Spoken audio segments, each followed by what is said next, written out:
100 करोड़ की मतदाता सूची और बिहार के 7 करोड़ की मतदाता सूची में सवाल भी कई हैं और जवाब भी कई हैं। सच सुनने की क्षमता भी होनी चाहिए और समझने की क्षमता भी। सभी राजनीतिक दलों से हम यह आह्वान करते हैं कि अभी भी प्रारूप सूची में कोई भी त्रुटि हो तो आगे आएं और हमें 1 सितंबर तक बताएं। 1 सितंबर के बाद बतलाने से कोई फायदा नहीं होगा। देश के सीईसी यानी chief election commissioner Gyanesh Kumar ने वोट चोरी का आरोप लगाने वाले सभी पॉलिटिकल पार्टियों को सीधा सीधा मैसेज दे दिया है। दरअसल नई दिल्ली के नेशनल मीडिया सेंटर में इलेक्शन कमीशन ने एक प्रेस कॉन्फ्रेंस की। इस दौरान सीईसी ज्ञानेश कुमार ने वोट चोरी के इल्जामों को संविधान का अपमान करार देते हुए कहा कि हमारे लिए ना कोई पक्ष है ना विपक्ष, सभी दल बराबर हैं। इतना ही नहीं, चुनाव आयोग ने राहुल की वोटर अधिकार यात्रा पर भी खूब तंज किया।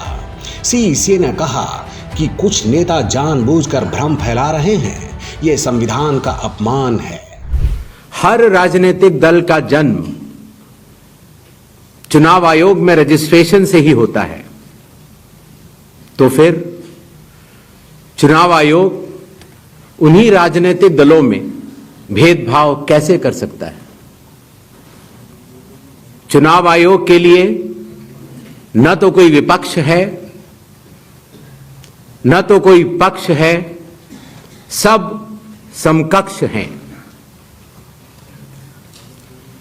चाहे किसी भी राजनीतिक दल का कोई भी हो, चुनाव आयोग अपने संवैधानिक कर्तव्य से पीछे नहीं हटेगा। जब चुनाव आयोग के कंधे पर बंदूक रखकर भारत के मतदाताओं को निशाना बनाकर राजनीति की जा रही हो, तो आज चुनाव आयोग सबको स्पष्ट करना चाहता है कि चुनाव आयोग निडरता के साथ सभी गरीब, अमीर, बुजुर्ग, महिला, युवा सहित सभी वर्गों और सभी धर्मों के मतदाताओं के साथ बिना किसी भेदभाव के चट्टान की तरह खड़ा था, खड़ा है और खड़ा रहेगा। वोट चोरी जैसे गलत शब्दों का इस्तेमाल करके जनता को गुमराह करने का असफल प्रयास किया जाए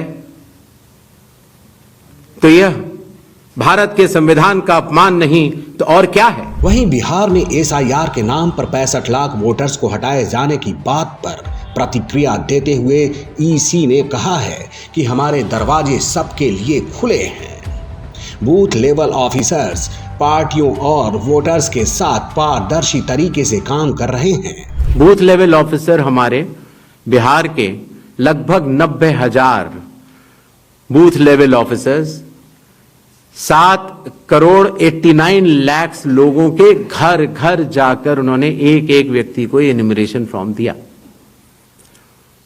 जो लोग मृत पाए गए या जो लोग घर पे नहीं थे, जो पड़ोसियों ने कहा या उनके घर वालों ने कहा कि ये परमानेंटली शिफ्ट हो गए हैं, या जिन लोगों ने कहा कि नहीं साहब मैं तो पहले ही दूसरी जगह एन्यूमरेशन फॉर्म भर चुका हूं, अर्थात उसका नाम 2 जगह था, ऐसे लोगों के फॉर्म वापस नहीं मिले और 7 करोड़ 24 लाख फॉर्म वापस मिले 30 दिन के अंदर।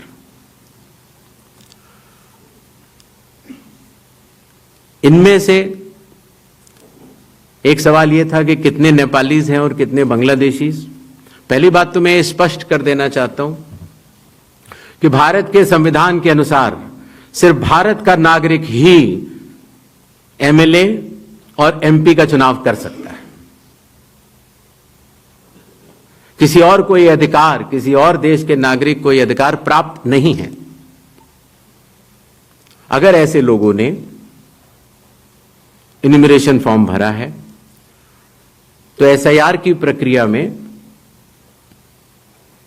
अपनी पात्रता सिद्ध करने के लिए कुछ दस्तावेज भी मांगे गए जिनकी गहन जांच 30 सितंबर तक होनी है। फिलहाल चुनाव आयोग के रुख को देखते हुए ये कहना गलत नहीं होगा कि इस प्रेस कॉन्फ्रेंस में ईसी ने न सिर्फ विपक्ष के इल्जामों की हवा निकाली बल्कि ये भी दिखा दिया कि वो संविधान के चौकीदार हैं। विपक्ष को अब या तो सबूत लाने होंगे या फिर वोट चोरी की बात सच है या फिर झूठ।